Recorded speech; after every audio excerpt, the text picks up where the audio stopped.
Ruth. Ruth 1. In the days when the judges ruled, there was a famine in the land, and a man of Bethlehem in Judah went to sojourn in the country of Moab, he and his wife and his 2 sons. The name of the man was Elimelech, and the name of his wife Naomi, and the names of his 2 sons were Mahlon and Chilion. They were Ephrathites from Bethlehem in Judah. They went into the country of Moab and remained there. But Elimelech, the husband of Naomi, died, and she was left with her 2 sons. These took Moabite wives. The name of the one was Orpah, and the name of the other Ruth. They lived there about 10 years, and both Mahlon and Chilion died, so that the woman was left without her 2 sons and her husband. Then she arose with her daughters-in-law to return from the country of Moab, for she had heard in the fields of Moab that the Lord had visited his people and given them food. So she set out from the place where she was with her 2 daughters-in-law, and they went on the way to return to the land of Judah. But Naomi said to her 2 daughters-in-law, "Go, return each of you to her mother's house. May the Lord deal kindly with you as you have dealt with the dead and with me. The Lord grant that you may find rest, each of you, in the house of her husband." Then she kissed them, and they lifted up their voices and wept, and they said to her, "No, we will return with you to your people." But Naomi said, "Turn back, my daughters. Why will you go with me? Have I yet sons in my womb that they may become your husbands? Turn back, my daughters. Go your way, for I am too old to have a husband. If I should say I have hope, even if I should have a husband this night and should bear sons, would you therefore wait till they were grown? Would you therefore refrain from marrying? No, my daughters, for it is exceedingly bitter to me for your sake that the hand of the Lord has gone out against me." Then they lifted up their voices and wept again, and Orpah kissed her mother-in-law, but Ruth clung to her. And she said, "See, your sister-in-law has gone back to her people and to her gods. Return after your sister-in-law." But Ruth said, "Do not urge me to leave you, or to return from following you. For where you go, I will go, and where you lodge, I will lodge. Your people shall be my people, and your God, my God. Where you die, I will die, and there will I be buried. May the Lord do so to me, and more also, if anything but death parts me from you." And when Naomi saw that she was determined to go with her, she said no more. So the 2 of them went on until they came to Bethlehem. And when they came to Bethlehem, the whole town was stirred because of them. And the women said, "Is this Naomi?" She said to them, "Do not call me Naomi. Call me Mara, for the Almighty has dealt very bitterly with me.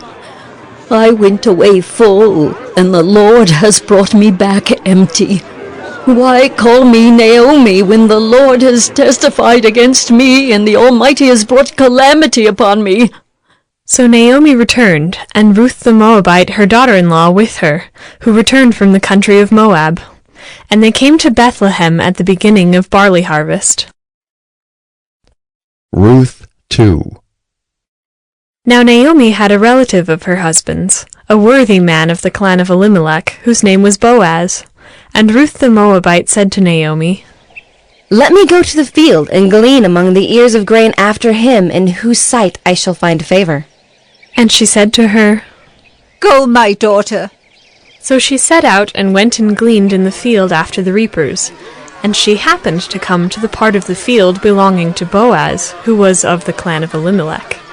And behold, Boaz came from Bethlehem, and he said to the reapers, "The Lord be with you." And they answered, "The Lord bless you." Then Boaz said to his young man who was in charge of the reapers, Whose young woman is this? And the servant who was in charge of the reapers answered, She is the young Moabite woman who came back with Naomi from the country of Moab. She said, Please let me glean and gather among the sheaves after the reapers. So she came, and she has continued from early morning until now, except for a short rest. Then Boaz said to Ruth, Now listen, my daughter. Do not go to glean in another field or leave this one, but keep close to my young women. Let your eyes be on the field that they are reaping, and go after them. Have I not charged the young men not to touch you? And when you are thirsty, go to the vessels, and drink what the young men have drawn.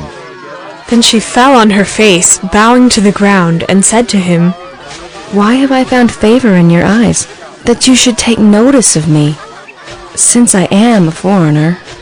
But Boaz answered her, All that you have done for your mother-in-law since the death of your husband has been fully told to me, and how you left your father and mother and your native land, and came to a people that you did not know before. The Lord repay you for what you have done, and a full reward be given you by the Lord, the God of Israel, under whose wings you have come to take refuge. Then she said, I have found favor in your eyes, my lord, for you have comforted me, and spoken kindly to your servant, though I am not one of your servants. And at mealtime Boaz said to her, Come here, and eat some bread, and dip your morsel in the wine. So she sat beside the reapers, and he passed to her roasted grain, and she ate until she was satisfied, and she had some left over. When she rose to glean, Boaz instructed his young men, saying, Let her glean, even among the sheaves, and do not reproach her. And also pull out some from the bundles for her, and leave it for her to glean, and do not rebuke her. So she gleaned in the field until evening. Then she beat out what she had gleaned, and it was about an ephah of barley. And she took it up and went into the city. Her mother-in-law saw what she had gleaned. She also brought out and gave her what food she had left over after being satisfied. And her mother-in-law said to her, Where did you glean today, and where have you worked? Blessed be the man who took notice of you. So she told her mother-in-law with whom she had worked, and said, The man's name with whom I worked today is Boaz.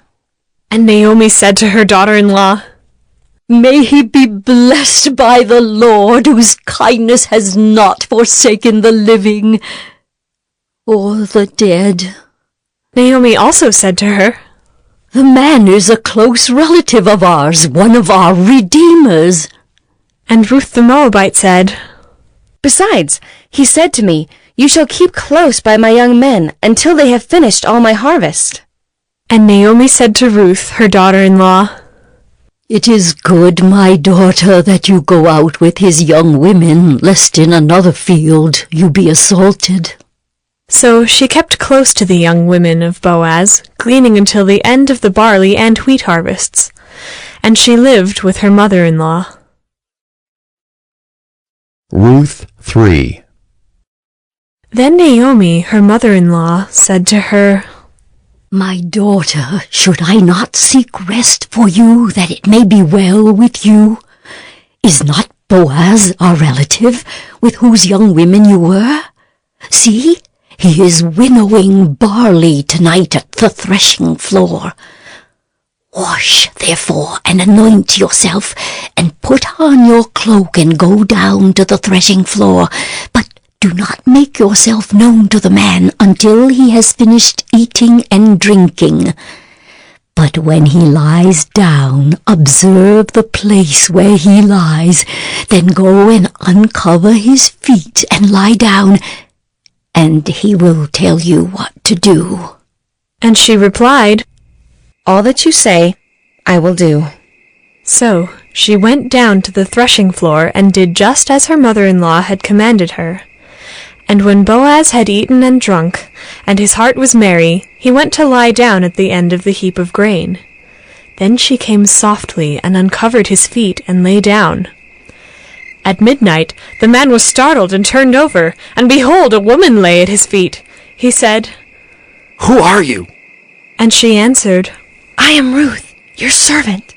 Spread your wings over your servant. for you are a redeemer.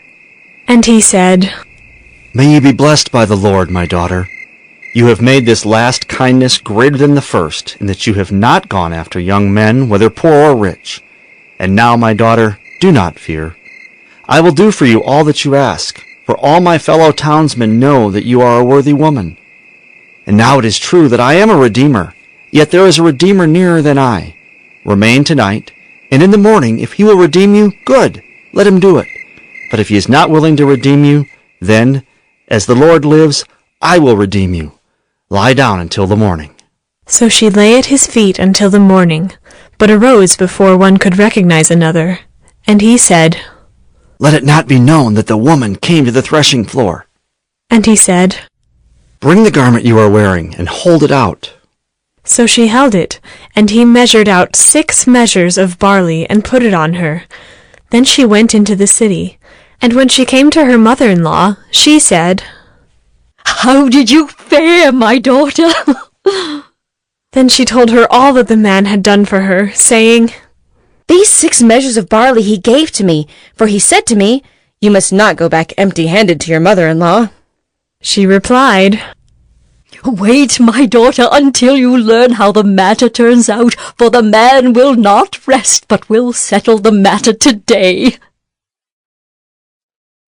Ruth 4. Now Boaz had gone up to the gate and sat down there. And behold, the Redeemer, of whom Boaz had spoken, came by. So Boaz said, Turn aside, friend. Sit down here. And he turned aside and sat down. And he took 10 men of the elders of the city and said, Sit down here. So they sat down. Then he said to the Redeemer, Naomi, who has come back from the country of Moab, is selling the parcel of land that belonged to a relative, Elimelech. So I thought I would tell you of it and say, Buy it in the presence of those sitting here and in the presence of the elders of my people. If you will redeem it, redeem it. But if you will not, tell me, that I may know. For there is no one besides you to redeem it, and I come after you. And he said, I will redeem it. Then Boaz said, The day you buy the field from the hand of Naomi, you also acquire Ruth the Moabite, the widow of the dead, in order to perpetuate the name of the dead in his inheritance. Then the Redeemer said, I cannot redeem it for myself, lest I impair my own inheritance. Take my right of redemption yourself, for I cannot redeem it. Now this was the custom in former times in Israel concerning redeeming and exchanging. To confirm a transaction, the one drew off his sandal and gave it to the other, and this was the manner of attesting in Israel. So when the Redeemer said to Boaz, Buy it for yourself, he drew off his sandal. Then Boaz said to the elders and all the people, You are witnesses this day that I have bought from the hand of Naomi all that belonged to Elimelech, and all that belonged to Chilion and to Mahlon. Also Ruth the Moabite, the widow of Mahlon, I have bought to be my wife, to perpetuate the name of the dead in his inheritance, that the name of the dead may not be cut off from among his brothers and from the gate of his native place. You are witnesses this day. Then all the people who were at the gate and the elders said, We are witnesses. May the Lord make the woman who is coming into your house like Rachel and Leah, who together built up the house of Israel. May you act worthily in Ephrathah and be renowned in Bethlehem. And may your house be like the house of Perez, whom Tamar bore to Judah, because of the offspring that the Lord will give you by this young woman. So Boaz took Ruth, and she became his wife. And he went in to her, and the Lord gave her conception, and she bore a son. Then the women said to Naomi, Blessed be the Lord, who has not left you this day without a redeemer, and may his name be renowned in Israel. He shall be to you a restorer of life, and a nourisher of your old age, for your daughter-in-law who loves you, who is more to you than 7 sons, has given birth to him. Then Naomi took the child and laid him on her lap, and became his nurse. And the women of the neighborhood gave him a name, saying, A son has been born to Naomi.